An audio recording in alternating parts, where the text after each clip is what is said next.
আমরা এই পর্বে অষ্টম শ্রেণীর যে তিনটি মডেল অ্যাক্টিভিটি টাস্ক পশ্চিমবঙ্গ মধ্যশিক্ষা পর্ষদের পক্ষ থেকে বিদ্যালয়ের মাধ্যমে ছাত্রছাত্রীদের দেওয়া হয়েছে সেইগুলির উত্তর নিয়ে আলোচনা করব। এখন আমরা প্রথম মডেল অ্যাক্টিভিটি টাস্কের উত্তরগুলো দেখে নেব। এই প্রথম পর্বে মোট 8টি প্রশ্ন আছে। 1 নম্বর প্রশ্ন, সেইটে সবার চেয়ে শ্রেয়। কবির মতে সবার চেয়ে শ্রেয় কি? উত্তর, সেইটে সবার চেয়ে শ্রেয় উদ্ধৃতাংশটি রবীন্দ্রনাথ ঠাকুরের লেখা বোঝাপড়া কবিতাটি থেকে নেওয়া হয়েছে। অনেক দুঃখ যন্ত্রণা কাটিয়ে মানুষ সুখের সন্ধান পায়, কিন্তু তার পর মুহূর্তেই যেন অপেক্ষা করে থাকে নতুন দুঃখ। যেমন সাগরের তলার পাহাড় দেখা না গেলেও তার অস্তিত্ব বিলুপ্ত হয় না, তেমনি সুখের আড়ালে থাকে দুঃখের পাহাড়। নিজের জীবন দুঃখময় বলে অন্যের সঙ্গে ঝগড়া না করে পরিস্থিতির সঙ্গে গা ভাসিয়ে দেওয়া, অর্থাৎ পরিস্থিতিকে মেনে নেওয়া বা পরিস্থিতির সঙ্গে মানিয়ে নেওয়াই সবচেয়ে শ্রেয়। 2 নম্বর প্রশ্ন, তদ্বিষয়ে যথোপযুক্ত আনুকূল্য করিব। বক্তা কোন বিষয়ে আনুকূল্য করার প্রতিশ্রুতি দিলেন? উত্তর, তদ্বিষয়ে যথোপযুক্ত আনুকূল্য করিব। ঈশ্বরচন্দ্র বিদ্যাসাগরের লেখা অদ্ভুত আতিথেয়তা গল্পে এই উদ্ধৃতাংশটির বক্তা হলেন জনৈক আরব সেনাপতি। অতিথি পরায়ণ আরব জাতির প্রতিনিধি এই আরব সেনাপতি বিপদাপন্ন ক্ষুধা তৃষ্ণায় ক্লান্ত মুর সেনাপতিকে অতিথি হিসেবে নিজের শিবিরে আশ্রয় দিয়েছিলেন। বিশ্রাম, আহার পানীয় কোনো বিষয়েই মুর সেনাপতির পরিচর্যার সামান্য ত্রুটিও রাখেননি তিনি। পারস্পরিক কথোপকথনকালে মুর সেনাপতি যে আরব সেনাপতির পিতৃহন্তা একথা জানার পরেও তিনি কিন্তু তাঁর অতিথি সেবার ধর্ম থেকে চ্যুত হননি। অন্তরে রাগ দেশ চেপে রেখে শেষ মুহূর্ত পর্যন্ত তিনি অতিথির সেবা করেছেন। এমনকি দ্রুত পলায়নের জন্য মুর সেনাপতির ক্লান্ত ঘোড়ার পরিবর্তে সুসজ্জিত দ্রুত গতিসম্পন্ন ঘোড়া দিয়ে নিরাপদে নিজ শিবিরে ফিরে যাওয়ার ক্ষেত্রে সাহায্যও করেছেন। 3 নম্বর প্রশ্ন, এই রইল তোদের পিকনিক, আমি চললাম। বক্তাকে কেন তিনি পিকনিকে থাকতে চাননি? যেহেতু এই প্রশ্নে 2টি আলাদা ভাগ রয়েছে, তাই আমরা 2টি আলাদা অনুচ্ছেদে এর উত্তর লিখব। এর একটি ভাগ হলো বক্তাকে, আর অন্য ভাগটি হলো কেন তিনি পিকনিকে থাকতে চাননি। উত্তর, এই রইল তোদের পিকনিক, আমি চললাম। নারায়ণ গঙ্গোপাধ্যায়ের লেখা বনভোজনের ব্যাপার গল্পে এই উদ্ধৃতাংশটির বক্তা হলেন টেনিদা। অনুচ্ছেদ বদল। হাবুল, প্যালা, ক্যাবলা ও টেনিদা সবাই মিলে পিকনিকের খাদ্য তালিকা নিয়ে আলোচনা করছিল।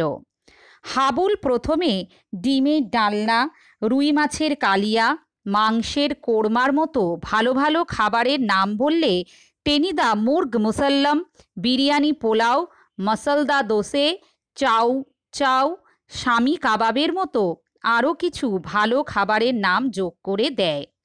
এই সময় হঠাৎ করেই প্যালা আলু ভাজা, শুক্তো, বাটি চচ্চড়ি, কুমড়োর ছোকার মতো প্রতিদিনের খাদ্য তালিকায় থাকা খাবারের নাম বলায় টেনিদা বিরক্ত হন। এর উপর আবার ক্যাবলা কুঁদরুর তরকারি দিয়ে ঠেকুয়া খাওয়ার মতো অতি সাধারণ খাবারের কথা বললে টেনিদা ভীষণ রেগে যান। আসলে পিকনিক মানেই যেহেতু ভালো ভালো খাবারের আয়োজন, সেখানে এই ধরনের সাধারণ খাবারের নাম শুনে টেনিদা রাগে বিরক্তিতে পিকনিকে থাকতে চাননি। 4 নম্বর প্রশ্ন, পরবাসী কবে নিজ বাসভূমি গড়বে? কবির মনে এমন প্রশ্ন জেগেছে কেন? উত্তর, পরবাসী কবে নিজ বাসভূমি গড়বে? উদ্ধৃতাংশটি কবি বিষ্ণুদের রচিত পরবাসী কবিতা থেকে গৃহীত হয়েছে। মানুষের নির্বিচার আঘাতে, নিষ্ঠুর লোভে, বেনিয়া বুদ্ধিতে প্রকৃতি ধ্বংস হয়েছে, বন্য প্রাণীর সহজ সঞ্চরণ অদৃশ্য হয়েছে। মানুষ আর প্রকৃতির কোলে আশ্রয়, শান্তি, বিশ্রাম, ভালোবাসা খুঁজে পায় না।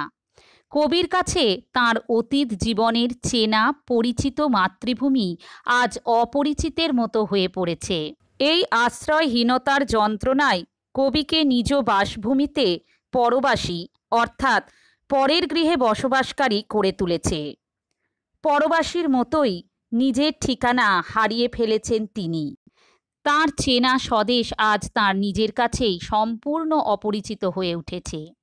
কবিতায় আক্ষেপ করে বলেছেন, তার জীবনে এমন দিন কবে আসবে যেদিন এই নিজ ভূমে পরবাসী হয়ে থাকার যন্ত্রণা তার দূর হবে।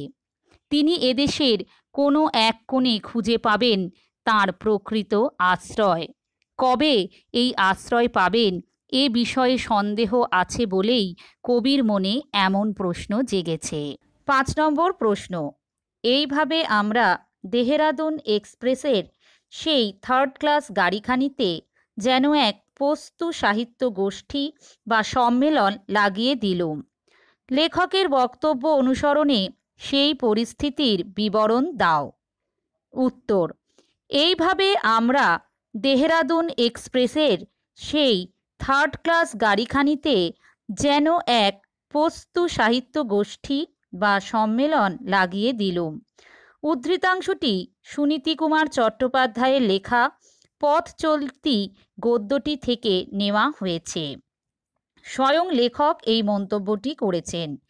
শ্বশুরবাড়ি গয়া থেকে কলকাতায় ফেরার সময় লেখক কাবুলিওয়ালাদের একটি 16 জনের দলকে সহযাত্রী হিসেবে পান, যারা এই দীর্ঘ ট্রেন যাত্রার শুরুতে লেখককে কামরায় ঢুকতে দিতেই চাইছিল না।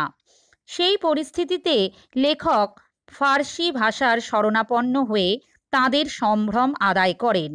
পরবর্তী সময়ে এদের সঙ্গে হিন্দুস্থানি ও বাংলা ভাষায় কথোপকথনের মাধ্যমে আগা সাহেবের সঙ্গেও আলাপ জমে ওঠে। পাঠান কাবুলিওয়ালাদের কাছে ক্রমে তিনি কলকাতার কাবুলি ব্যাংকের ম্যানেজারের মর্যাদা লাভ করেন। অনুচ্ছেদ বদল। কথা প্রসঙ্গে লেখক কাবুলিওয়ালাদের কাছে তাঁদের মাতৃভাষা পস্তুর সর্বশ্রেষ্ঠ কবি সম্রাট আওরঙ্গজেবের সমসাময়িক খুশহাল খাঁ খট্টকের গজল শোনার আগ্রহ প্রকাশ করলে সবচেয়ে ওপরের বাঙ্কে বসে থাকা এক কাবুলিওয়ালা অত্যন্ত খুশি আর উৎসাহিত হয়ে নানা কায়দায় সেই গান শোনালেন। তাদের সংস্কৃতিতে লেখকের আগ্রহ দেখে তাঁরা খুবই আনন্দিত হলেন। এরপর অন্য বিষয়ে যাওয়ার জন্যই লেখক তাকে ধন্যবাদ জানিয়ে আদম খান আর দূরখানির কিস্সা কেউ জানেন কিনা জানতে চাইলেন। এক পাঠান তাকে সেই দিলভাঙা মহব্বতের কাহিনী কর্কশ গুরুগম্ভীর কণ্ঠে গেয়ে ও পাঠ করে শোনালো। অনুচ্ছেদ বদল। এই সাংস্কৃতিক বিনিময়ে উচ্চ মেধা বা প্রতিভার পরিচয় যে লেখক পাননি তা বলাই বাহুল্য। তবু সংস্কৃতির প্রতি কাবুলিওয়ালাদের অনুরাগ তাদের উপস্থাপনায় ধরা পড়েছে। সাহিত্য ও সঙ্গীতের সেই ক্ষণিক অপটু অথচ আনন্দময় চর্চাকেই লেখক পাঠ্যাংশে পস্তু সাহিত্য গোষ্ঠী বা সম্মেলন আখ্যা দিয়েছেন। 6 নম্বর প্রশ্ন, এসব আমারই হবে, আমাকেই দেবেন বিধাতা। ভাবনাটি কার? বিধাতা তাকে কি কি দেবেন বলে সে মনে করে? এই প্রশ্নের দুটি আলাদা ভাগ রয়েছে, তাই অবশ্যই আমাদের দুটি আলাদা অনুচ্ছেদে এর উত্তর লিখতে হবে। একটি ভাগ হচ্ছে ভাবনাটি কার, আর অন্য ভাগটি হচ্ছে বিধাতা তাকে কি কি দেবেন বলে সে মনে করে। উত্তর, এসব আমারই হবে, আমাকেই দেবেন বিধাতা। তারাপদ রায় রচিত একটি চড়ুই পাখি কবিতার এই উদ্ধৃতাংশটিতে ভাবনাটি একটি চড়ুই পাখির। অনুচ্ছেদ বদল। কবির ঘরের জানলা, দরজা, টেবিলের ফুলদানি, বই খাতা এসবই বিধাতা তাকে দেবেন বলে সে মনে করে, যদিও কবি চলে যাওয়ার পরে। 7 নম্বর প্রশ্ন, দল বিশ্লেষণ করে মুক্ত দল ও রুদ্ধ দল চিহ্নিত করো। সম্ভাষণ। উত্তর, সম্ভাষণ। সম ভা শন। সম আর শন রুদ্ধ দল, ভা মুক্ত দল। 8 নম্বর প্রশ্ন, উঠন্তিমূল পত্তনে চেনা যায়। প্রবাদটিকে ব্যবহার করে একটি বাক্য রচনা করো। উত্তর, উঠন্তিমূল পত্তনে চেনা যায় মানে ভবিষ্যতের আভাস শুরুতেই মেলে। বাক্য রচনা, অনিতা জীবনে অনেক বড় হবে, উঠন্তিমূল পত্তনে চেনা যায়। প্রথম পর্বটি এখানেই শেষ হলো। এবার আমরা দ্বিতীয় মডেল অ্যাক্টিভিটি টাস্কের উত্তরগুলো দেখে নেব। এই দ্বিতীয় পর্বে 1-এর দাগের 5টি ও 2-এর দাগের 4টি অর্থাৎ মোট 9টি প্রশ্ন আছে। 1 নম্বর, ঠিক উত্তরটি বেছে নিয়ে লেখো। 1-এর দাগের 1 নম্বর প্রশ্ন, সেলুকাস ছিলেন গ্রিক সেনাপতি, গ্রিক সম্রাট, মুর সেনাপতি, আরব সেনাপতি। উত্তর, গ্রিক সেনাপতি।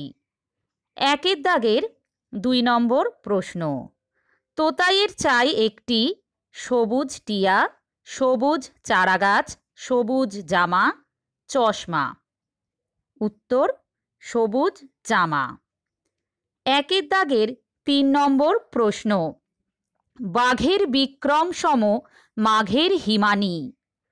পংক্তিটির রচয়িতা মাইকেল মধুসূদন দত্ত, ঈশ্বরচন্দ্র বিদ্যাসাগর, ভারতচন্দ্র রায়, গৌরদাস বসাক। উত্তর, ভারতচন্দ্র রায়। 1-এর দাগের 4 নম্বর প্রশ্ন, আলেম শব্দের অর্থ প্রবর্তক, সর্বজ্ঞ, অভিযাত্রী, সহযাত্রী। উত্তর, সর্বজ্ঞ। 1-এর দাগের 5 নম্বর প্রশ্ন, মুর সেনাপতি শব্দে দল সংখ্যা 2, 3, 5, 6। উত্তর, মুর, সে, না, পো, তি। দল সংখ্যা 5। 2 নম্বরে নিচের প্রশ্নগুলির উত্তর নিজের ভাষায় লেখো। 2-এর দাগের 1 নম্বর প্রশ্ন, সুখ পাওয়া যায় অনেকখানি। কবির মতে সুখ লাভের উপায়টি কি? উত্তর, সুখ পাওয়া যায় অনেকখানি। কবিগুরু রবীন্দ্রনাথ ঠাকুরের লেখা বোঝাপড়া থেকে উদ্ধৃতাংশটি গৃহীত হয়েছে। আমরা যদি নিজেদের স্বাদ ও সাধ্যের মধ্যে সামঞ্জস্য রাখতে পারি, তবে দুঃখ দুর্দশার সংকীর্ণ জগতের বাইরে বিশ্বভুবনকে মস্ত বড় বলে মনে হয়।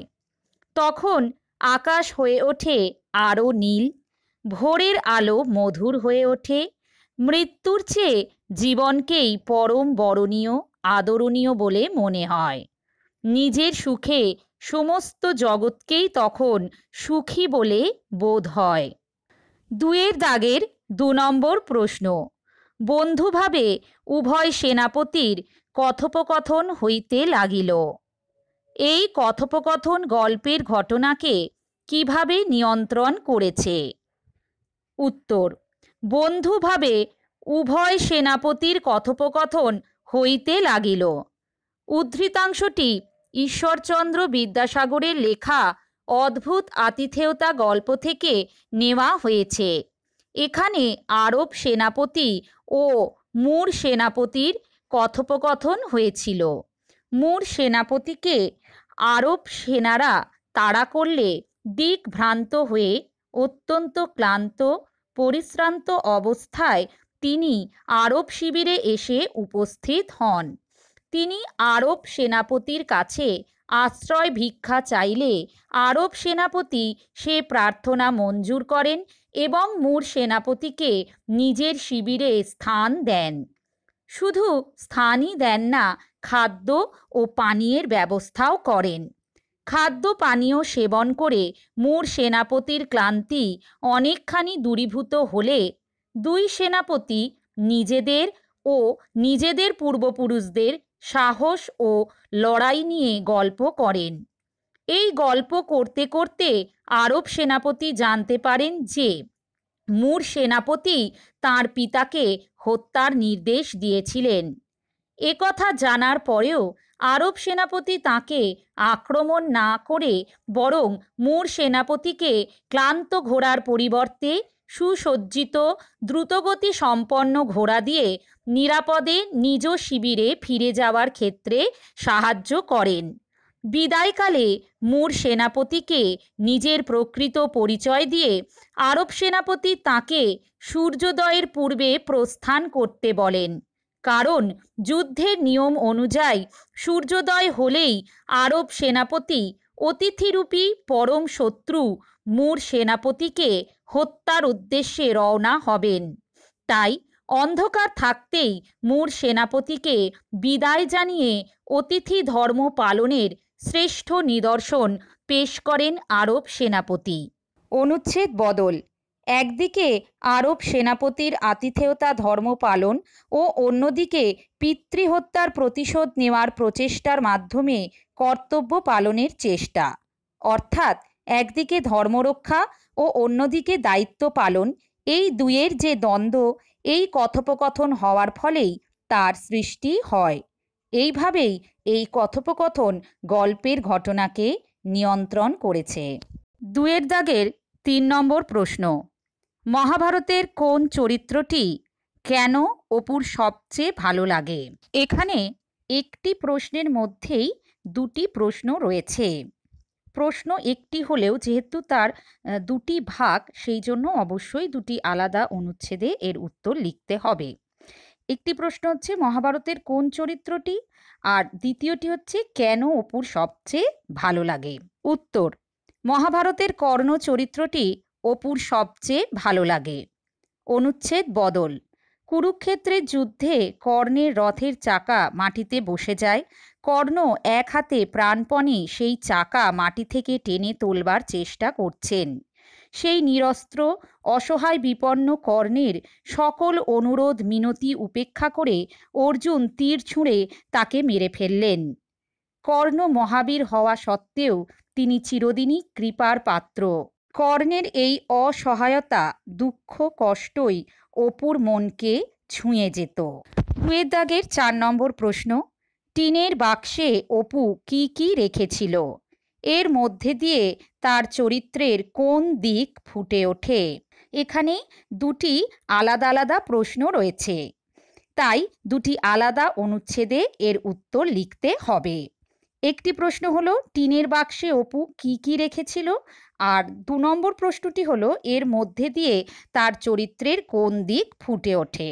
উত্তর, টিনের বাক্সে অপুর 4 পয়সা দামের একটা রঙোঠা কাঠের ঘোড়া, একটা টোল খাওয়া টিনের ভেঁপু বাঁশি, মায়ের অজান্তে লক্ষ্মী পূজার কড়ির চুপড়ি থেকে জোগাড় করেছে বলে মাকে লুকিয়ে রাখা গোটাকতক কড়ি, একটা 2 পয়সা দামের পিস্তল, দেখতে ভালো বলে দিদির কুড়িয়ে আনা কতগুলো শুকনো নাটা ফল, খানকতক খাপড়ার কুচি, যেগুলিকে গঙ্গা যমুনা খেলার অব্যর্থ লক্ষ্য বলে অপুর মনে হয়, এই সমস্ত কিছু ছিল।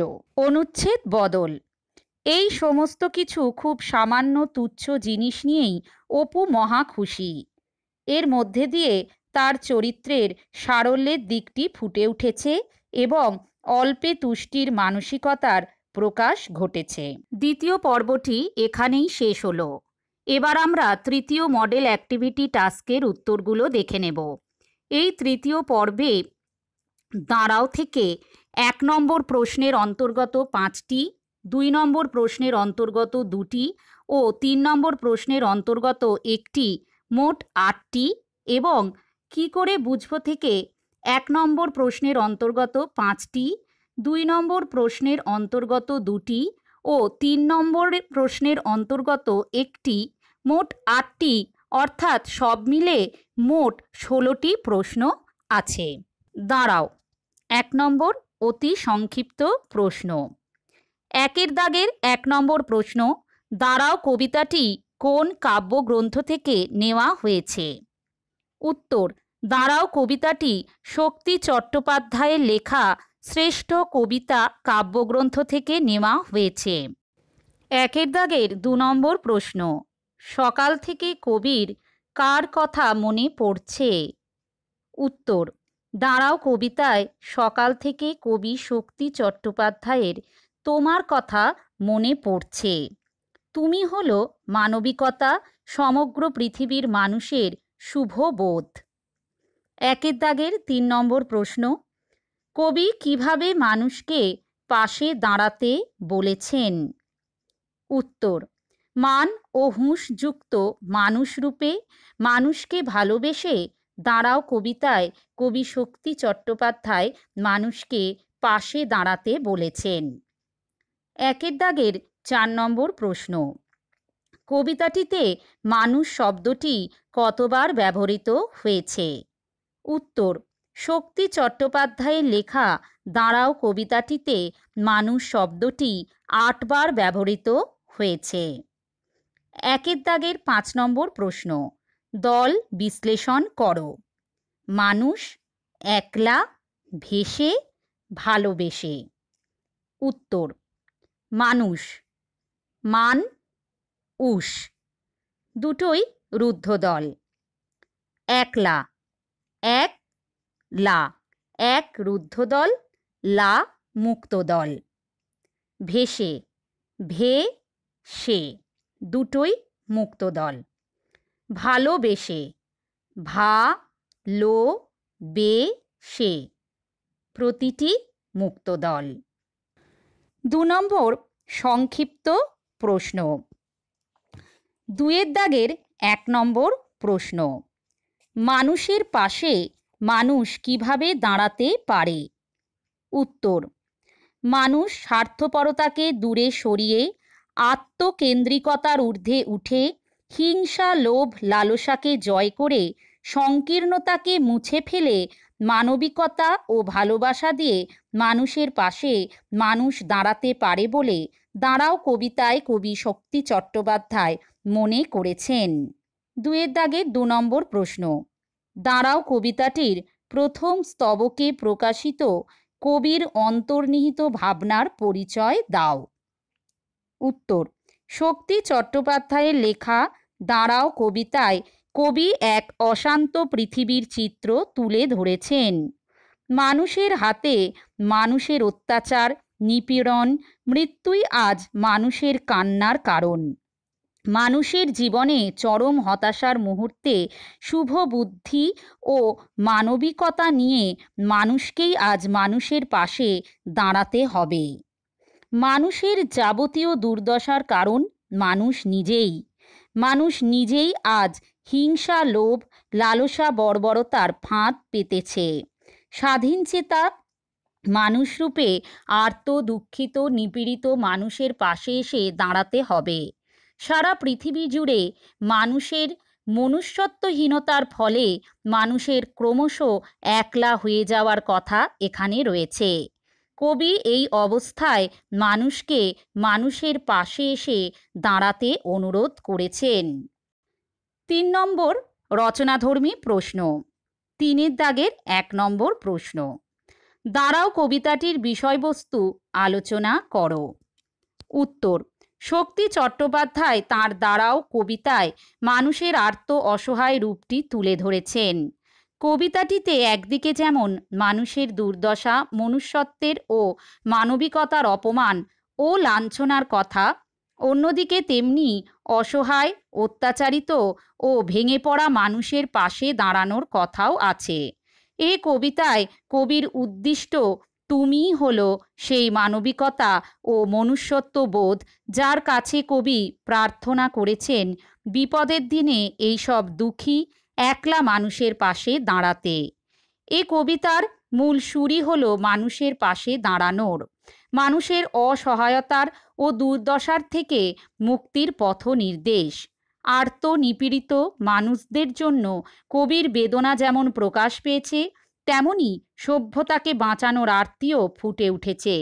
একমাত্র মানুষই পারে মানুষের পাশে দাঁড়িয়ে মানুষকে সব বিপদ থেকে মুক্ত করতে।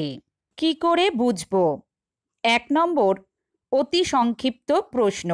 1-এর দাগের 1 নম্বর প্রশ্ন, বুকুর মায়ের নাম কি?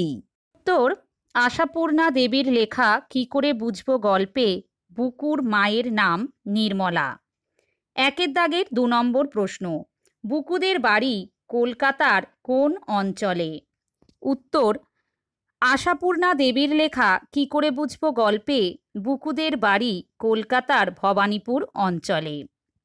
1-এর দাগের 3 নম্বর প্রশ্ন, ছেনু মাসিরা কোথা থেকে এসেছেন? উত্তর, আশাপূর্ণা দেবীর লেখা কি করে বুঝব গল্পে ছেনু মাসিরা উত্তর পাড়া থেকে এসেছেন। 1-এর দাগের 4 নম্বর প্রশ্ন, বুকুর স্কুলের নাম কি? উত্তর, আশাপূর্ণা দেবীর লেখা কি করে বুঝব গল্পে বুকুর স্কুলের নাম আদর্শ শিক্ষা প্রতিষ্ঠান। 1-এর দাগের 5 নম্বর প্রশ্ন, অতিথিরা বিদায় নেওয়া মাত্র বুকুর মা কি করেছিলেন? উত্তর, আশাপূর্ণা দেবীর লেখা কি করে বুঝব গল্পে অতিথিরা বিদায় নেওয়া মাত্র বুকুর মা রণচণ্ডী মূর্তি নিয়ে তাঁর ছেলেকে মানে বুকুকে ঠ্যাঙাতে শুরু করেছিলেন। 2 নম্বর সংক্ষিপ্ত প্রশ্ন। 2-এর দাগের 1 নম্বর প্রশ্ন, অতিথিদের আসার খবর জেনে বুকুর বাবা কি করেছিলেন?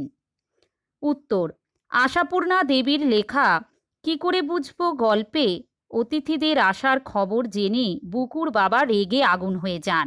যেহেতু তাদের সেদিন সিনেমা দেখতে যাওয়ার টিকিট কাটা ছিল এবং হঠাৎ কোনো খবর না দিয়ে অতিথিরা চলে আসায় তাদের সেই টিকিটগুলো নষ্ট হবে সে কথা ভেবেই খুব বিরক্ত হন বুকুর বাবা। 2-এর দাগের 2 নম্বর প্রশ্ন, বুকুর মতে অতিথিরা চলে গেলে কি করতে হয়? উত্তর, আশাপূর্ণা দেবীর লেখা কি করে বুঝব গল্প অনুযায়ী বুকুর মতে অতিথিরা চলে গেলে তাদের নামে নিন্দা করতে হয়। ছেলেটা খুব অসভ্য, মাসিরা ভীষণ অহংকারী, বুকুদের বাড়ি বেড়াতে এসে যেন মাথা কিনে নিয়েছে, তারা আশায় শুধু শুধু এক গাদা পয়সা খরচা হয়ে গেল, এই ধরনের কথাবার্তা বলে তাদের সম্পর্কে খুবই নিন্দা করতে হয়। 3 নম্বর রচনাধর্মী প্রশ্ন। 3-এর দাগের 1 নম্বর প্রশ্ন, বুকু কি বুঝতে পারেনি এবং এ বিষয়ে তোমার ধারণা কি? এখানে একটি প্রশ্নের মধ্যেই কিন্তু 2টি আলাদা ভাগ দেওয়া হয়েছে, তাই আমাদের অবশ্যই 2টি আলাদা অনুচ্ছেদে উত্তর লিখতে হবে। একটি ভাগ হচ্ছে বুকু কি বুঝতে পারেনি, আর দ্বিতীয় ভাগটি হচ্ছে এ বিষয়ে তোমার ধারণা কি। উত্তর, আশাপূর্ণা দেবীর লেখা কি করে বুঝব গল্পে বুকু বুঝতে পারেনি যে অতিথিদের সামনে সবসময় সমস্ত সত্যি কথা বলতে নেই। অনুচ্ছেদ বদল। এ বিষয়ে আমার ধারণা বুকু ইচ্ছাকৃত এ কাজ করেনি। বুকুর মা বুকুকে সবসময় সত্যি কথা বলার শিক্ষা দেওয়ায় বুকু এ কাজ করেছিল, কিন্তু সন্তানকে দেওয়া শিক্ষা কার্যক্ষেত্রে বুকুর মা নিজেই পালন করেননি। তাই আমার মনে হয় যে প্রথমত যে শিক্ষা আমরা ছোটদের দিই সেটা সর্বাগ্রে নিজেদের পালন করা উচিত, আর দ্বিতীয়ত পারিবারিক বা সাংসারিক সব রকমের আলোচনা ছোটদের সামনে না করাই বাঞ্ছনীয়।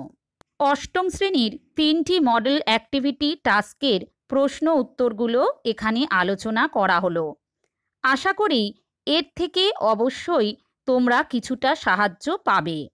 উত্তরগুলো ভালো করে শুনবে, মুখস্থ করবে এবং অতি অবশ্যই খাতায় লিখে অভ্যাস করবে। আর কোনো অসুবিধা হলে আমার কাছে জেনে নেবে।